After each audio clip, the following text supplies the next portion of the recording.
Now when we're taping flagstone, we're looking for a 1/2 inch to a 1 inch grout line. So we're going to use both of these tapes.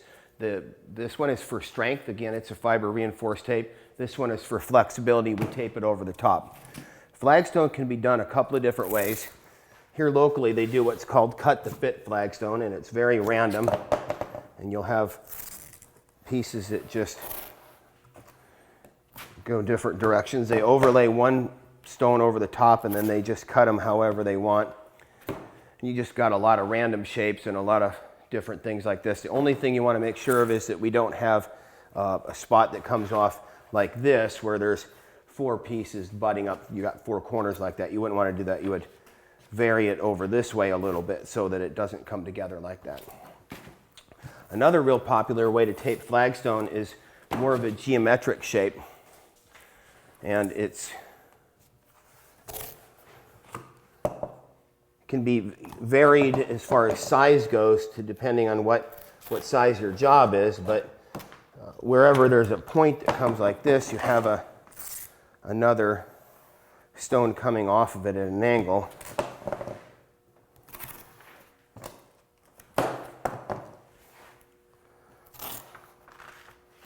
Like this here.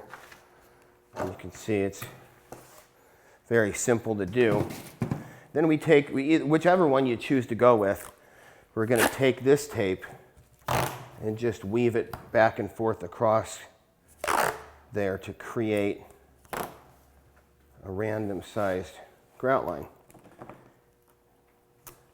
You can see that this goes from nearly 1 inch down to a 1/2 inch and then back to nearly 1 inch. Gives you a very good break up and a natural look.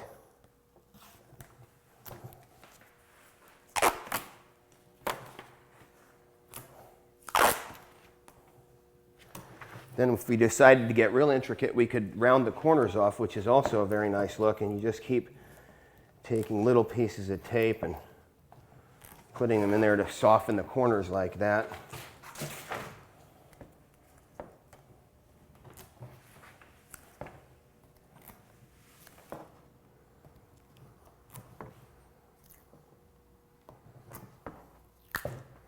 Gives you a very natural look with rounded corners like that sort of thing. So again, whenever you're taping something off, you're going to want to make it look very realistic. So grout lines on flagstone are wide, they're generally light. The travertine's got a very thin grout line.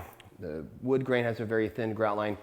But that's not the extent of it. You also need to make sure if you're doing a set of steps that you would lay it out like you would expect a stonemason to do it. So if you had a flagstone pattern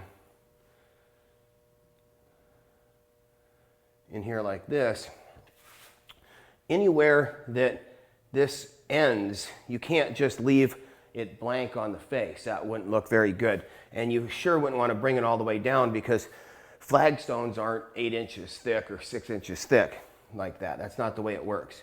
So you would expect to see maybe 1.5 inch thick piece of flagstone, and you'd bring this grout line down right over the edge to you'd tape a joint down about that length there. And then if you faced it out, you would maybe do it like this and put your double tape over this so that it looks very natural over the face. So you bring your stone down to the thickness of the stone you would expect, and then you face it.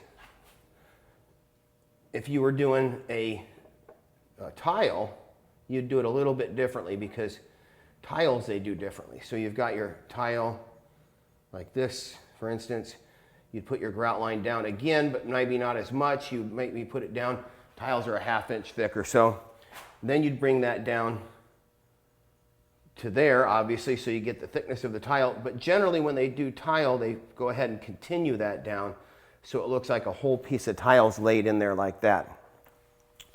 All right, there's your tile. Also, if you were doing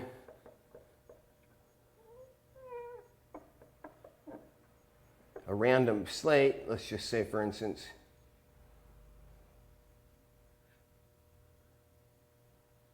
a random slate look, and you've got this piece here. Again, slate's not that thick, so you'd put it down maybe 3/4 of an inch or so lay this down. But then they face this, they don't bring that straight down, they're gonna just do random sized pieces of slate faced out like that. But just make sure that whatever you're taping, when you come to do steps or a vertical face, that you continue trying to make it look natural. Doesn't take much more effort, and it's just a much better look.